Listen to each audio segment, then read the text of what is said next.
But okay, so let's begin. Hello, welcome, or welcome back. I'm sorry for moving around, but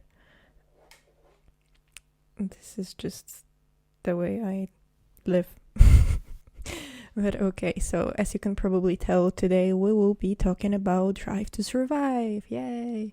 Which, it is something that is kind of important to me because this is how I got into the sport. So I think that it is really something good for the sport. Like, as you can see, I got into the sport and so many other people just because of it. So it's doing something good, I guess. Because simply if you would have asked me 2 years ago or just year and a half ago if I would consider watching Formula One even from time to time, then I would be of course not. Why would I do that? I'm totally not into that.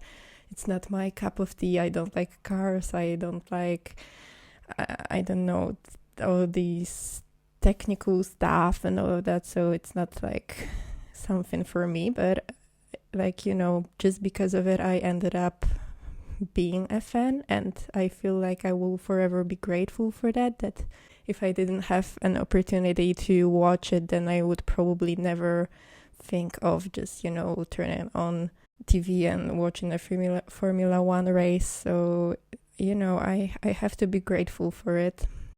Maybe it's not 100% true to the facts and all of that, but I knew that from the beginning. When I was watching for the first time Drive to Survive, the first season, which was a year ago, I binged all the 3 seasons right after the third season came out.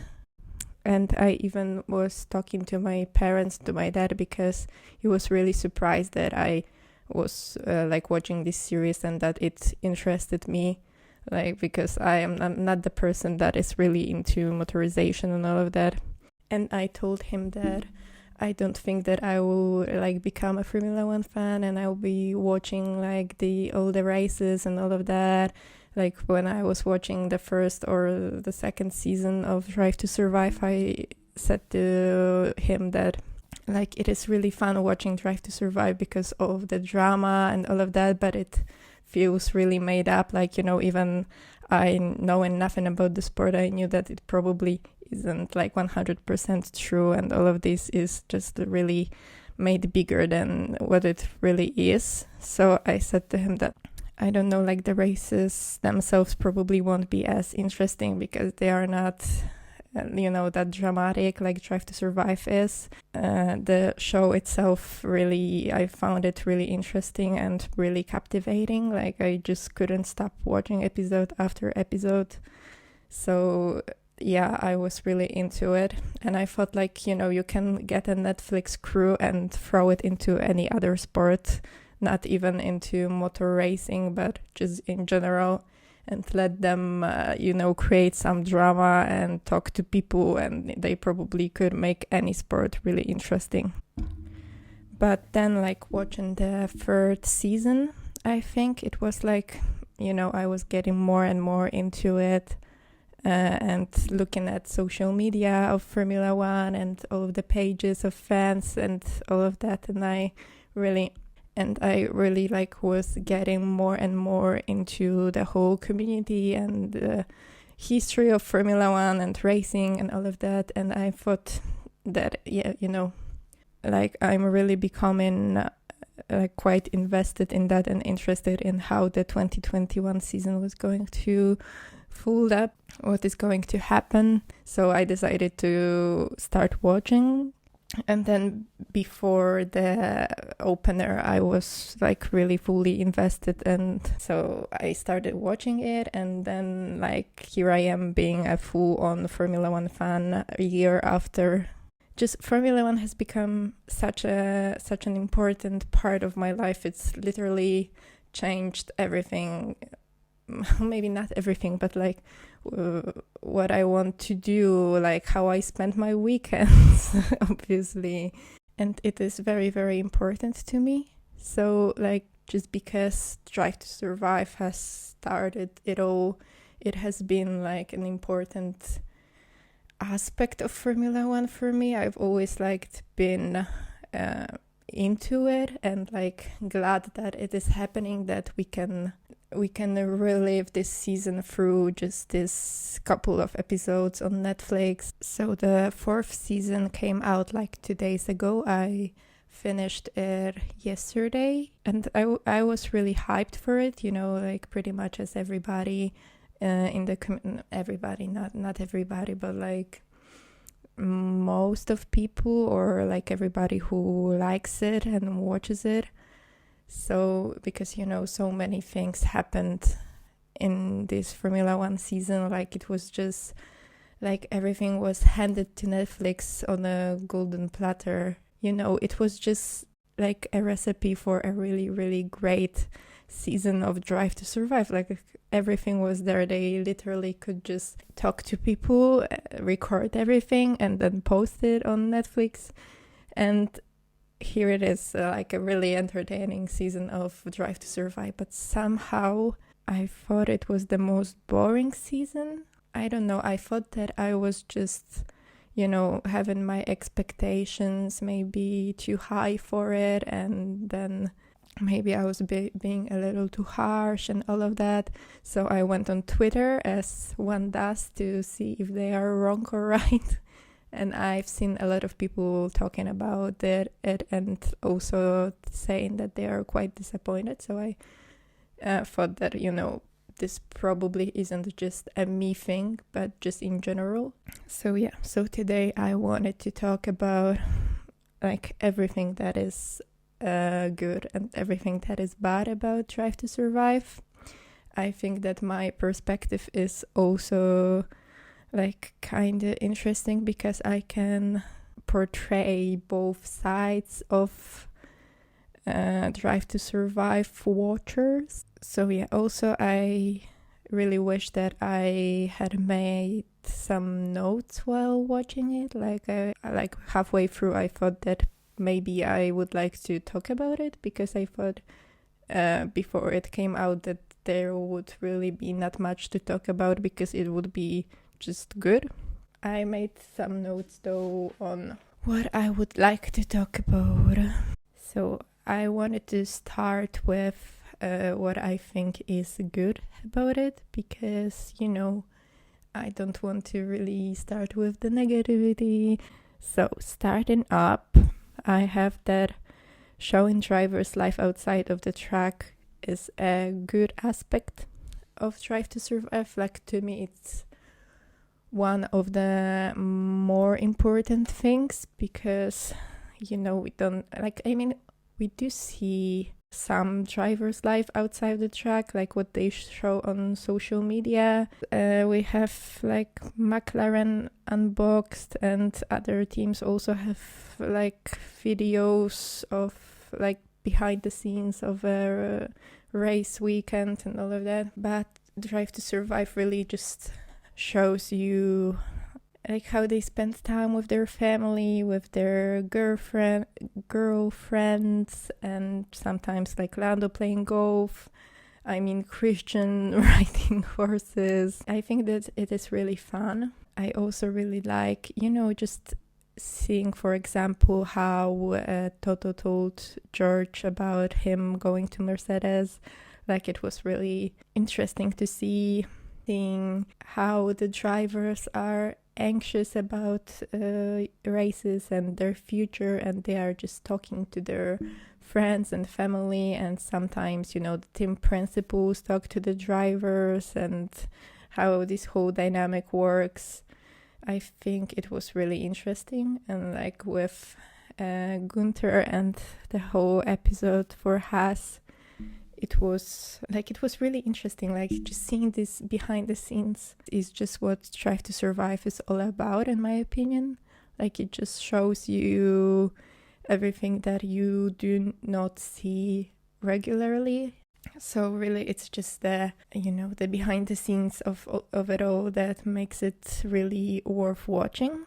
So I think that it is really a positive thing about it. So the second thing I have written down, that they show like the whole team. You can see, the mechanics and just every member of the team being involved, and with the behind the scenes of it all, you can see how they are working, talking to each other, just spending their time. And that is really, really important, because I feel like maybe sometimes we forget that the team, like a Formula One team, is more than just a driver and or two drivers and a team principal. It's like, this whole huge group of people, and everybody has to work really, really hard. And I feel like they get a little bit of appreciation on Drive to Survive. So I just wanted to throw it out there that I think that this is really, really something that I love about Drive to Survive, and I think is important. Next, I have showing both sides of the story usually, because it's not like every single time. I'm not saying that it is unbiased, which I have later in the negatives, but I do feel like now that every single team is involved in it, then they are pretty much showing both sides of the story, like talking to one team and talking to another team. And I know that there are some problems with how they portray and they tend to just, cherry pick somebody to make them the villain of the story, yes. And I will talk about it, but I feel like still they, it could be worse with how they portray everything. At least they, talk to everybody involved and give them an opportunity to say something about it. Next, I have not completely antagonizing Max, which I know that he is a little bit of a villain, like in Drive to Survive, ever since like the first season.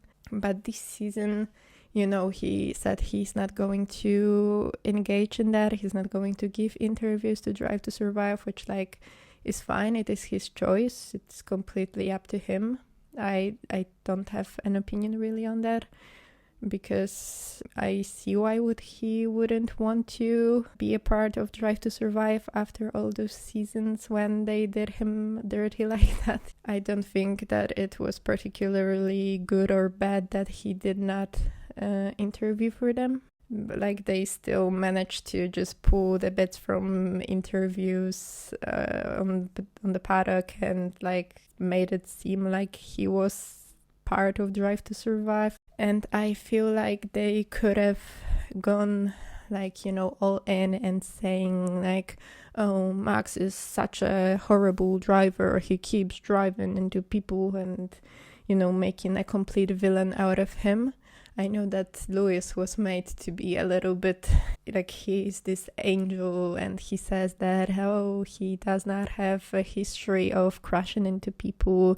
And I think some journalists they were interviewing, I don't know if Will or someone else said it, that Lewis is this clean driver, which it's not completely true. And they could have addressed it. This made it seem a little bit like Max is he is more aggressive, but it's not like Lewis has never ever driven into somebody. Alex Albon can probably testify for that, and Felipe Massa and probably 10 other drivers, I don't know really. But I still think that I can give a little bit of praise to them for not completely making up some strange things about Max being a terrible person. So I know that the bar is really, really low for Drive to Survive. I feel like it is just baby steps at this point, and every little victory I will take it. Then I have women representation, because I really like that they Susie obviously was interviewed. We had some female journalists. We had drivers' girlfriends being shown, which I think is really, really important to see in this sport, that it is not only the men. Sometimes being a female fan and I know it from the internet that some other women and girls feel like really alienated in this community. So I feel like showing and interviewing women in Drive to Survive is like quite important, and I'm really glad that they did it. I know that also, again, it's not like such a big deal, and I'm again having my standards on the floor and all of that, but I just wanted to like really, give them a little bit of praise for that. But I also wanted to say that they, like the person who was making the captions, at least the English version, because I enjoy watching everything with English captions. Like, it's not like I don't understand, but I just understand it better and like learn the language better when I have the subtitles on. So it annoyed me that when they were with their I'm having a trouble with this word today. Like when the drivers were with their girlfriends and they were talking to them and all of that, and they were, just responding to them, then the subtitles just called them woman. And like, it's not that difficult to just check what is the name of a driver's girlfriend. So it annoyed me because, they are their own person, and they are amazing and beautiful and just badass. So, you could just check what is their name and just have it written down. So that's just a little pet peeve that I had while watching this season. I don't know how it was in the past seasons. I don't really remember. Then I have that Drive to Survive also focuses on the smaller stories as a positive thing. Like, they are not just focusing on Max and Louis, and not only in this season, but in general throughout the series. I like that they also took time to, focus on some smaller stories and the smaller teams, and everybody just has a platform in Drive to Survive. Like, I think that a fan of pretty much every team can see a story about their favorite team being told throughout the series, so I really do applaud that. I also have that the drama wasn't terribly exaggerated and made up this season, which like I feel like is a positive and a negative, because somewhat when the drama was made up in the previous seasons, it was more interesting. And I don't only say it because I wasn't a Formula One fan and then it just seemed more interesting to me. I just seen many people talking about like previous seasons being more interesting than this one, so I think it is not just my perspective. I don't know, maybe they just thought that everybody is just so fed up with them creating fake drama. Obviously they did create some fake drama this season too, but I think that it was considerably smaller amount, I guess. I think that it just wasn't like terrible. It probably again is just like the matter of my expectations. Like I was fully unexpecting them to blow everything way out of proportion, and I don't think that they did it this dramatically. I have that Mazepin storyline was interesting, and the Williams episode strangely captivating. I don't really like how they gave them a whole episode each.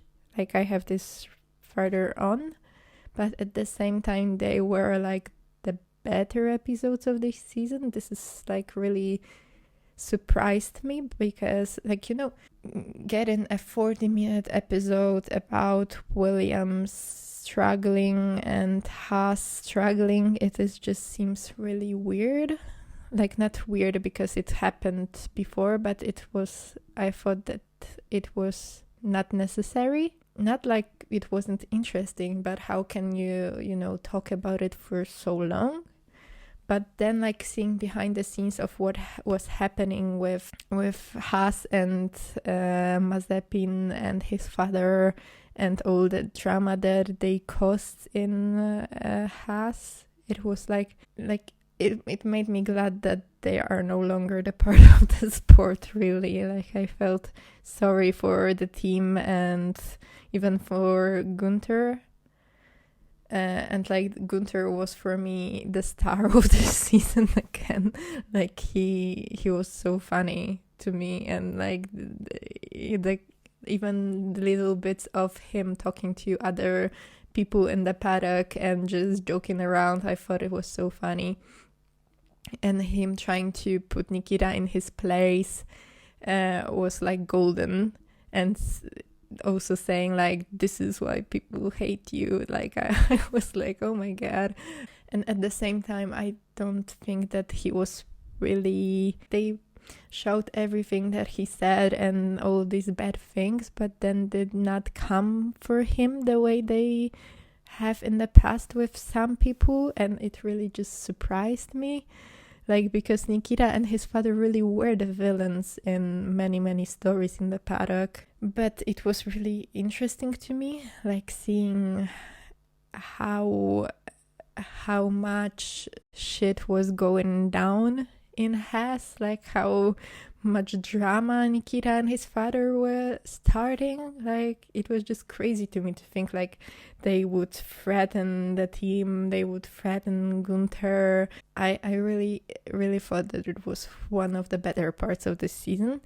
And the Williams storyline, I don't think that they necessarily had to have like the whole episode for them.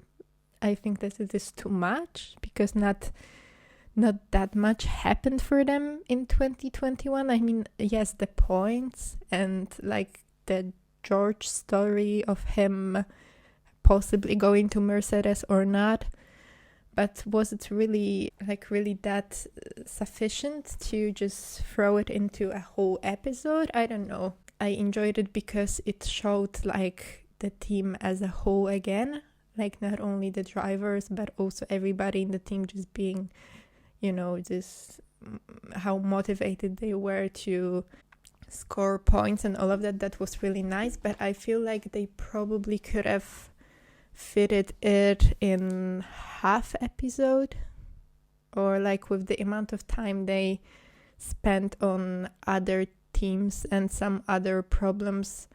It just feels weird that Williams and Haas got an episode of their own. It feels a little bit like they spend so much time on like the very bottom teams and so much time on very top teams, and then everything in between is just like, barely mentioned, which I will again talk about later, because I really didn't want to focus on the negatives right now, but it just is intertwined in some way.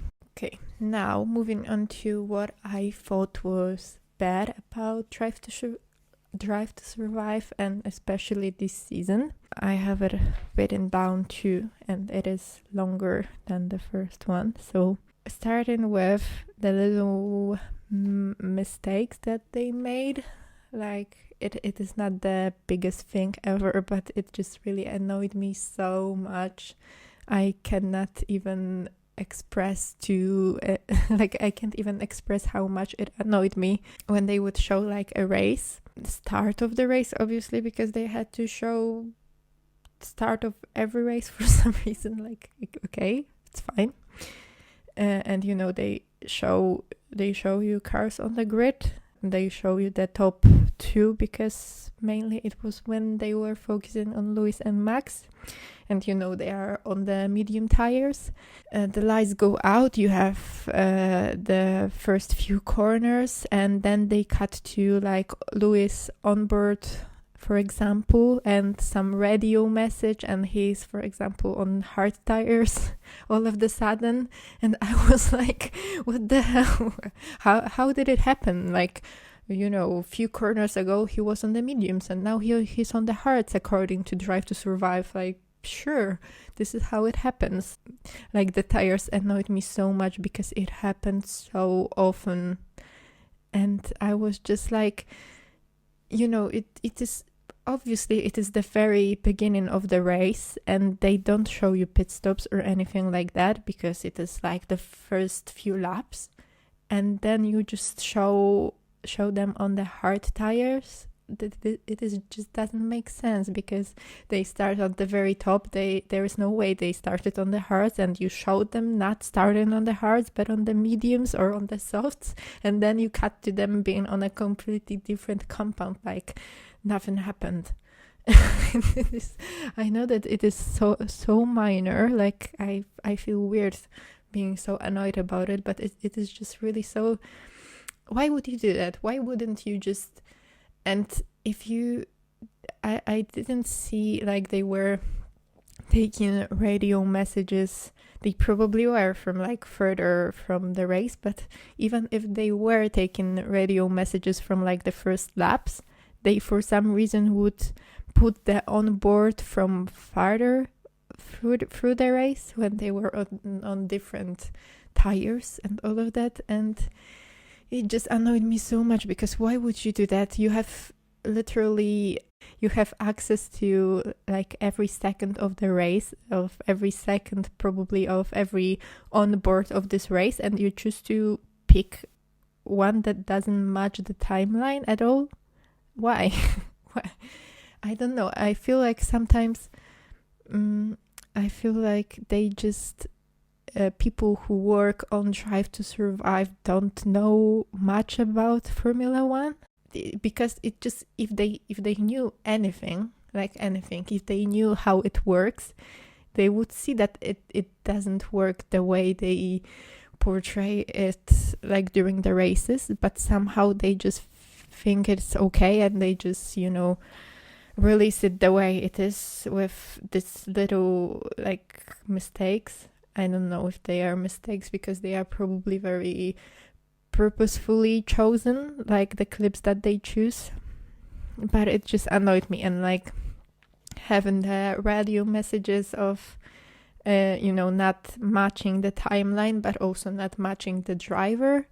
I know that it happened before and I really did not pick up on it because I wasn't a fan, so I didn't really know who said what during the season. But like I don't know, like when they were showing Hungary and Daniel getting spun around, and there was a radio messages of Lando, and I was like, why? Like maybe it's not supposed to be taken as if this is what Daniel says, but it seemed this way, so why would you put that in? It's not the biggest thing, but it really, really annoyed me so much. And the timelines, especially being so all over the place.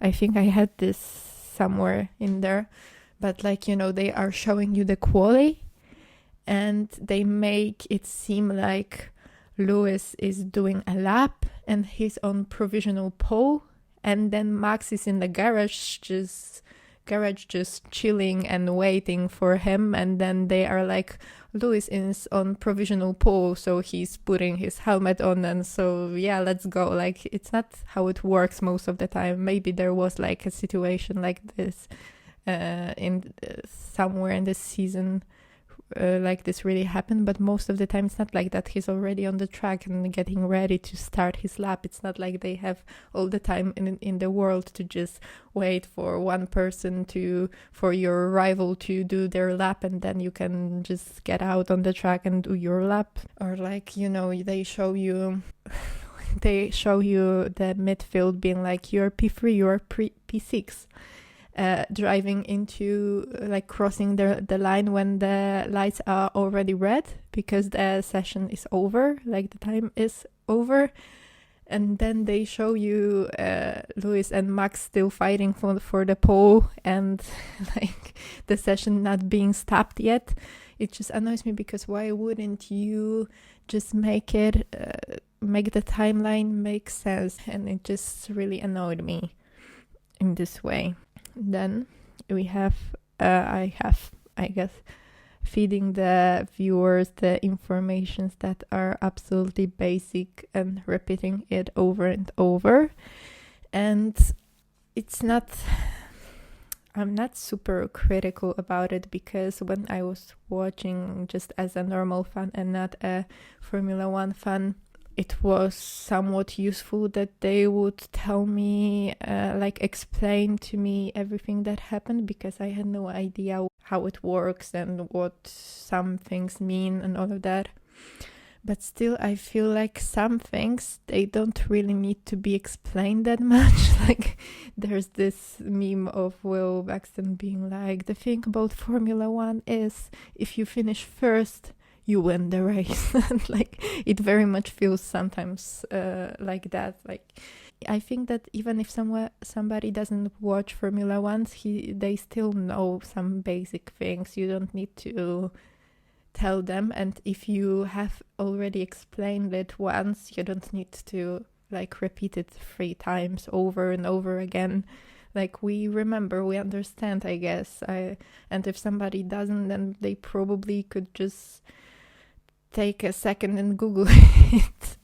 And like, they don't need to annoy the rest of us. It just very much feels like they think that their audience is really, I don't want to say stupid, but like, they don't pay attention, so they need to be reminded over and over again how everything works, even if you already explained it to them an episode ago. Especially this season, when they were focusing so much on like 2 top teams and a little bit at the bottom teams, like, it wasn't that difficult to follow this, because they weren't having this many storylines somehow. Even though this season had so many storylines in general, they were just focusing on like a fraction of them. So it's not like, I don't think that people would get really that lost.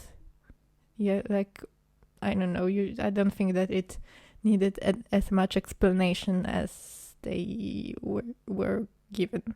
So now I have given Williams, Haas, Yuki and Esteban an entire episode each. Like I was saying, I don't think that somehow they were like the better episodes, like especially the Williams one and the Haas one. But then I feel like you could have just made an episode, because you have 10 episodes. I guess this is just like the amount of episodes that you are required to make, and you cannot make more, you cannot make less. But it somehow feels like they were just running out of ideas to make 10 episodes, so they decided to give a whole episode for Williams and for Haas and for Yuki. And like I feel like they could have made one episode about like the rookies, for example, because they are like this group that has this in common, or like about the bottom teams, and like include Alfa Romeo in it, because we had 0 Alfa Romeo this season, like literally nothing. And I don't know, they could have made like just one episode that would conclude all of those teams that are struggling at the bottom, and that would be enough, and then have more time for other storylines. I don't feel like giving them the whole episode was justifiable. I mean, it would be if you did like 15 episodes and you would cover like every single team had their moment, but then you have like 0 Aston Martin, 0 Alfa Romeo, and then why? why would you spend so much time on Haas and Williams and this Alpine Alfa Romeo Alpha Tauri rivalry, and like just completely ignore some other teams? It's just a mystery for me. I feel like they could have planned it better. It's just all I want to say. And also, with like the AlphaTauri Alpine episode. I don't like how they made it seem like the drivers were equal on the terms that they said, you have Alpine and AlphaTauri and they are in the same situation because they are fighting for P5 and they have one experienced driver and one inexperienced driver. And how are you putting Fernando Alonso, who is multiple race winner and world champion, like in the same category as Pierre Gasly? Like, I love Pierre and I think he is very talented and all of that, but you can't say, oh, they both have experienced drivers and be like trying to make it seem like Pierre is the same for AlphaTauri as Fernando is for Alpine. Like, they are very much on different points and stages of their career. I don't know. I don't feel like you can compare them that much, especially Fernando being a world champion and literally being 40 and Pierre hardly winning one race and being 20 something. I don't know. I was like so taken aback, like, why would you compare them in that way? And with Yuki and Esteban the same way, they was like, Esteban is young driver and inexperienced, and I was like, yeah, he is, but at the same time you can't put him on the same level as Yuki. Like, Yuki is literally a rookie. Like, rookies are a category of their own. You can't say that Esteban, who has been in the sport for I don't know how many years exactly, but a couple of years, even if he had 1 year outside of the seat. And yeah, he is young, but he's not a rookie. You can say that he and Yuki are the same. Like, they should get the same treatment from people, because it is different. Like, rookies obviously just came from a different category and they have never, experienced something like Formula One. So I don't feel like you can judge them the way you are judging somebody who has had a couple of seasons in Formula One. You should have said that, like, the Alpine has the more experienced drivers. It just really came across, at least to me, this way, and I was surprised that they would portray it this way, because it's pretty much not the case. Okay, now Monza episode and McLaren Ferrari rivalry. Oh my god, I'm changing languages. Too much errors. Like, the McLaren Ferrari fight, it felt like they only scratched the surface of it. I was really excited for the Monza episode, obviously. It was like my favorite race of the season, and I was fully expecting it to be the best episode ever. But then, like, watching it, it felt very, like, surface level. Like, they made it like Daniel's redemption arc, which, like, fine, because it was a little bit of that. The kids are screaming. It just lacked the depth, because yes, it was Daniel having his redemption, but at the same time it was very important to Lando and for the whole team. Like, it was so huge and so important and all of that, and they just really made it seem like, oh yeah, they had a 1-2 and it was nice, that's it. They focused a little bit on, like, Lando trying to, like, thinking about fighting with Daniel for the win, because they really, like, they did a little bit of trying to make it seem like there was this crazy rivalry between them, but then it wasn't, like, so crazy made up. I don't know, it feels like they were going for, like, making them seem as they hated each other, but then it didn't really come across that way as much. They compete against each other, but that's it. It wasn't really that big of a deal. And also with Ferrari, which I feel like there wasn't really that much of them this season, probably like around as much as McLaren, and like their battle for the third was an important part of this season. Like so many people were invested in it, me involved, because I'm a McLaren fan. And it was so important for Ferrari to fight their way back up, like as important or more important than for Williams and Haas to get out of the bottom. And they didn't get an episode on their own. They said a couple of things about how they are fighting each other for this third position, but it was like really just a couple of things said and a couple of races shown, but nothing like really that would show you how important it was. It felt really just very surface, just sailing and talking a little bit about it, but not too much. But I don't know, maybe it's just because McLaren and Ferrari weren't throwing shit at each other like the way Mercedes and Red Bull were and their team principles. So maybe they thought like they can't really milk that battle as much as they could with Mercedes and Red Bull. Yeah, and I have absolutely zero Seb, Lance, Kimi, Antonio, very little Fernando and Pierre. Like, how are you making a season of like Drive to Survive which focuses on the sport and have literally zero of some drivers? Like, the only bit we had of Seb, I'm pretty sure, is at the very first episode when they were talking that he's in Aston Martin now and he was drinking water, I'm pretty sure, out of a bottle, and that was it. He did not appear anymore. I know that probably like he wasn't causing any drama this season, which like Seb usually doesn't, but I think, like, for example, he struggled for a first couple of races and then had his amazing podium in Baku and, in Budapest, even if, he got disqualified.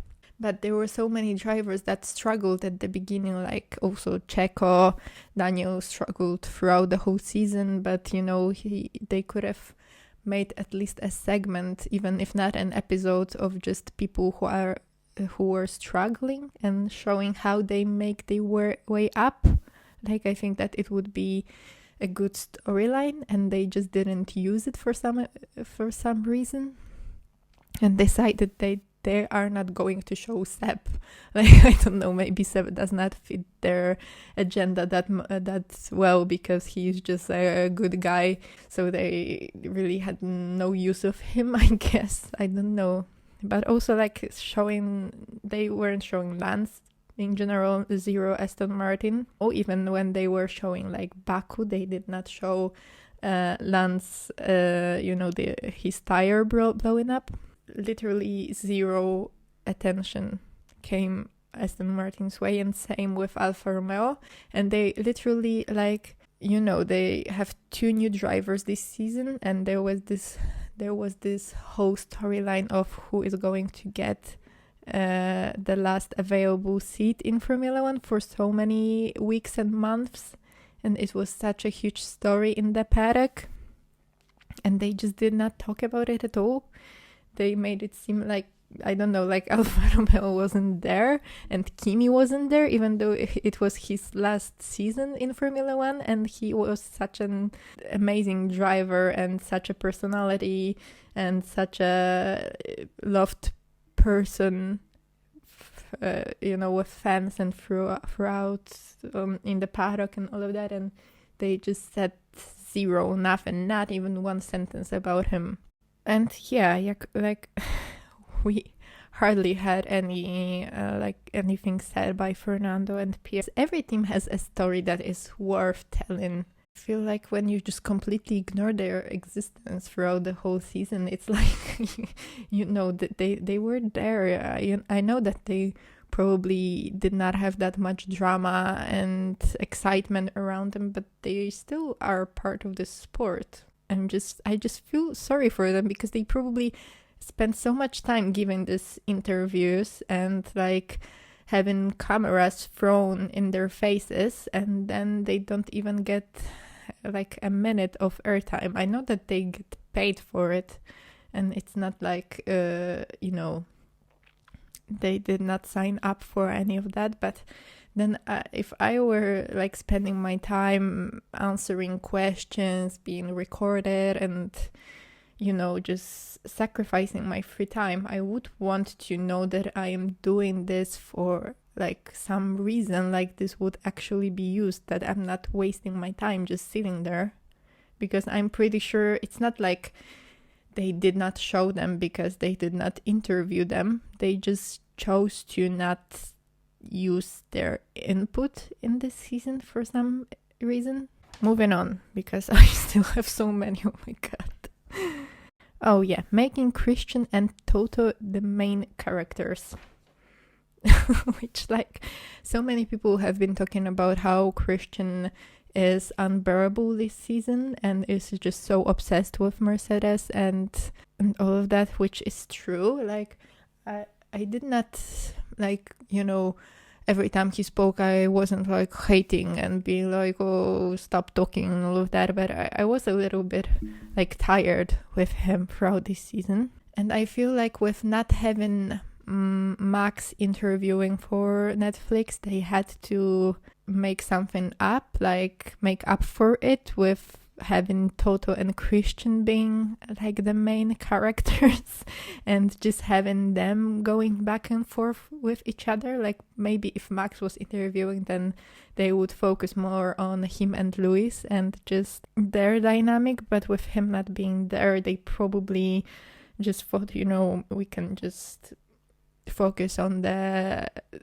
team principles. And it just really felt like it was all about them, which like they are an important part of the sport, and they are leading this whole team, but at the same time it's not like their lives is what we want to see that much.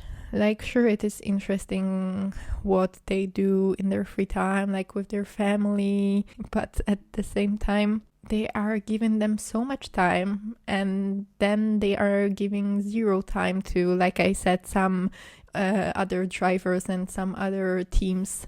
I also was like annoyed because we already have so much of this as Formula One fans every race week, just Christian and Toto saying one thing and saying the other thing and just fighting with, maybe not fighting, but like throwing shade. I don't come and watch Drive to Survive to see more of it. It's not the reason that I turn Netflix on and watch Drive to Survive. Absolutely ignoring so much interesting storylines like Massey and the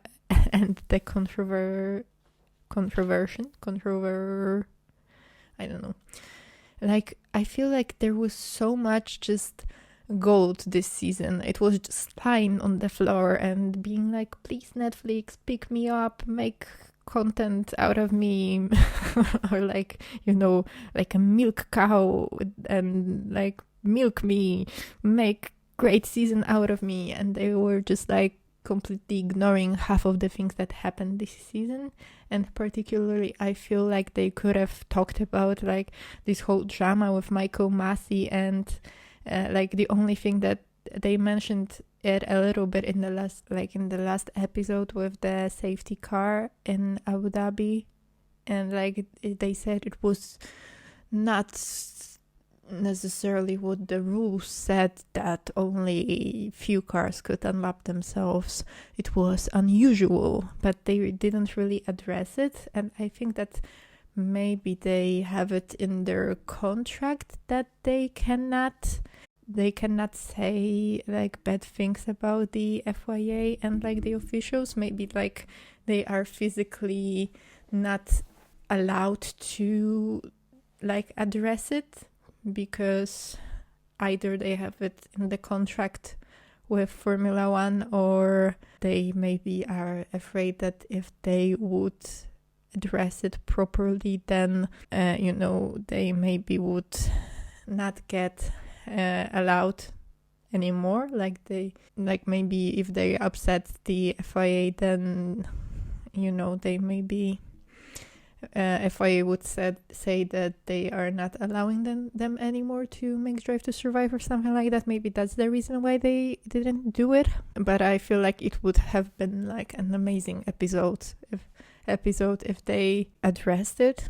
So if there is nothing legally like binding them to not talk about it, then I feel like it is just a missed opportunity. I feel like there were so many storylines that were just abandoned and like maybe not even considered, because like I said, some of them felt like really just very surface level, but there were some things that they just chose to not include at all. Clearly they are not going to put every single thing that happened this season into this series, but at the same time there were many things that felt like they could have been included and they weren't, and then with other things just being like barely scratched on the surface, it's just really, the season to me lacked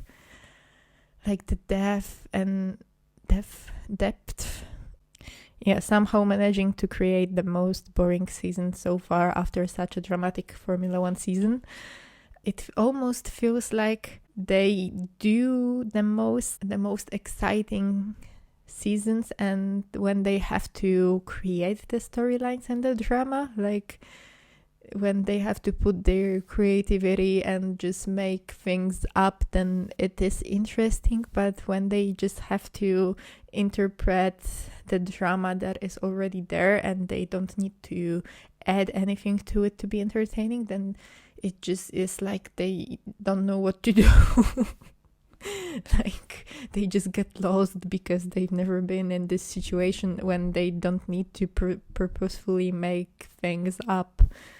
I don't know, maybe they just crumbled underneath the pressure, or maybe just the community's expectations were too high for them, and I don't know.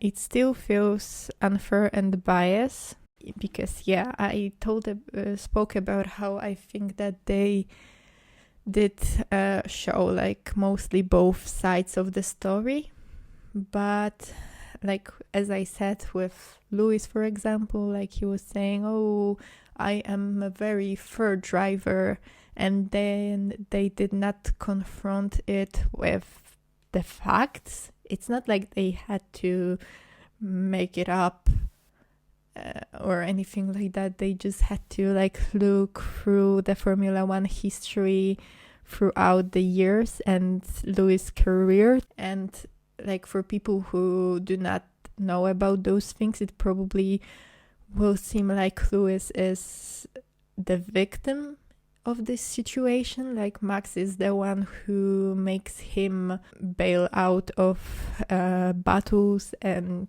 who is this aggressive person and who is causing collisions and all of that, when it's not 100% true. Like it is bias. It is the problem with like making documentaries that are also like an entertainment, not only facts. It also has to be entertaining. So you obviously want to have a villain or someone who is a victim and someone who is like this bad guy. Then I have that they are antagonizing Lando when he's being only sarcastic. I don't think Lando cares this much. He said that he's not watching Drive to Survive anyway, and me like being his fangirl, I don't know, doesn't bother me that much. Like I don't think that they made him the villain the way that they made villain out of Max in previous seasons. It's not that bad, but it just feels a little silly and funny that they would take his responses seriously and try to make him seem like this is really what he feels when he's just joking. But I still feel like they clearly could have just, leave it alone. They did not have to make it like even a part of the storyline, because they didn't go all the way to just make it seem like it is such a big deal, They said it, they like put a little bits of them like competing and wanting to beat each other on the track, but they did not go all the way. So it felt like they just threw it there and then they just don't develop it anyway. So I did not see the point while you are trying to make Lando seem like he's a little bit of this bad guy, when you are not even going to like commit to it that much. I don't know, because Drive to Survive loves Daniel, and he is pretty much like in every single episode, and I don't blame them, because he is clearly very charismatic and just a great guy. So him already being established as like their favorite guy, then Lando obviously had to be the villain in this storyline, but at the same time he really wasn't that much of a villain. I don't know, it just felt really weird, like they would start things and try to make it seem like something happened and then just abandon it and not really develop it that much. And it felt like you either want to really create this fake trauma and fake hatred and all of that, or you're just showing things how they are and being fair about it. But like when you leave it in the middle, then it just feels like you don't really know what you want to do with this storyline. Yeah, then I have some conversations that were like off camera, felt extremely fake. So why did you even put them? Like especially drivers talking to their friends or their family or their girlfriends and partners. Sometimes like sometimes the team principals talking to their family, it just felt a little like it was strictly for the cameras, especially like George talking to his girlfriend Carmen. I'm pretty sure, at least I hope so, that it's not the way that they talk every day, because it just felt so weird. Like, how do you feel before the season? Oh, the car is this and that and la la la la la. Are you really sure that this is just a normal conversation that just happens to take place in front of the cameras? It's just like so weird. If it's not like strictly being like instructed by like the people behind the cameras for them to talk about it, then I will be surprised that this is just a like normal conversation, because it feels so weird and fake. And then it makes me so uncomfortable watching it, because it's like when they were talking to like their families or their partners and being like, ooh, how are you feeling? How is this season? And all of that. I'm pretty sure that they would talk about it like every day, just in general. The season started, so let me talk to my boyfriend how he's feeling right now in front of these cameras. Why not? It just feels so weird and fake. And also I didn't mention, but like with the women representation, I feel like, yes, it was nice, but at the same time, like Susie being in this, like it threw me off a little bit. I know that she is a part of the sport and motorsport in general, like she has a lot of knowledge, but she was being asked mostly about Toto. Like, she was saying how he takes pressure and all of that. So she was being portrayed mostly as, his wife and somebody who's close to him. But then you did not interview Christian's wife and ask her about the same things. I don't want to sound mean, but because she did have some nice lines and all of that, like Susie had. But at the same time, I really did not see the point of her having her there, when mostly you were asking her about Toto, which made it seem like you are including her in the series because she is his wife and not because of her own knowledge about the sport. So if you are doing that, then have other people, partners and wives as well, and ask them about the drivers and the team principals and all of that. And if you don't want to do that, then have Susie and ask her strictly about the sport. I don't know, why would you go into that middle ground?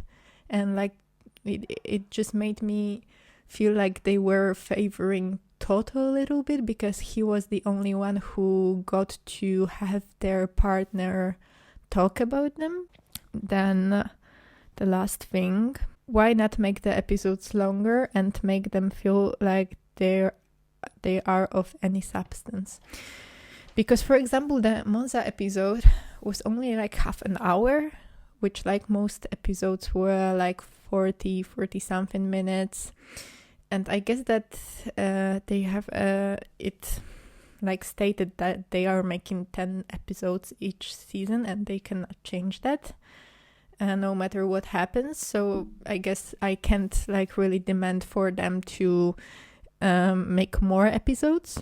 But then when you are making, for example, the Monza episodes 30 minutes and like omit so many important things that happened and so many important storylines inside the team and with Lando and probably with Daniel also, even though it's focused pretty much on Daniel, there are still so many things that could have been added to it to make it feel more important as it really was for the team. So why would you give up on those 10 or 15 minutes that you could have easily added up to this episode? Why would you just throw it out the window? The time management of the episodes is just really weird, and it feels like they thought we have so little time to fit so many storylines, so they just ended up fitting hardly anything to this season, and it just feels like it is just like this brief attempt to show what happened with not exactly doing that anyway. I think that it wouldn't be that difficult to make every episode like 10 minutes longer than it was and try to fit more into it. I don't want to, I know that it can be sometimes overbearing when you try to fit so many information and so many action into each episode. Like, it can be overpacked. I do get it, but at the same time, when you end up hardly having anything in those episodes, then it feels like they thought that they have so little time that they will not fit everything, so they just chose things that they would. So if you were worried about the time, I guess, because I don't know, I'm just speculating, but if they were worried about the time, then why not just make these episodes a little longer and try to then fit more into them?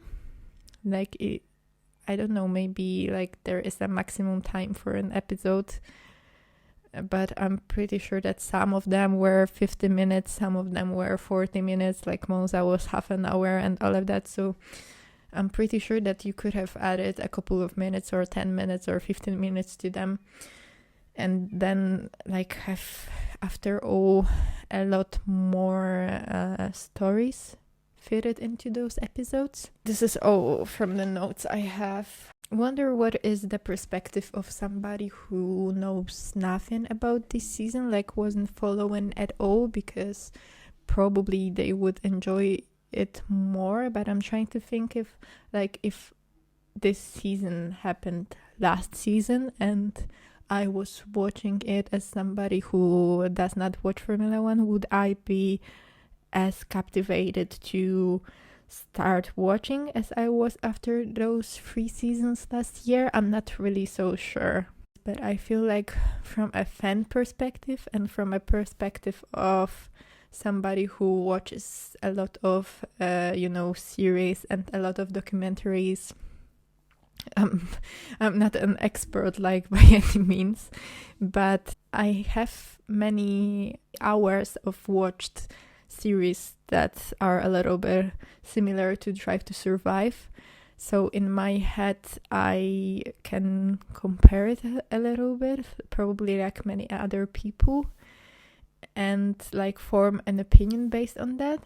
To sum it up, I feel like there are many good things about Drive to Survive, and I will watch it next year and probably for as long as it comes out, and I am very grateful for it because it brings newfound to the sport. It brought me to the sport. I wish that it was just this great documentary that would capture everything that us, the fans, feel while watching this season.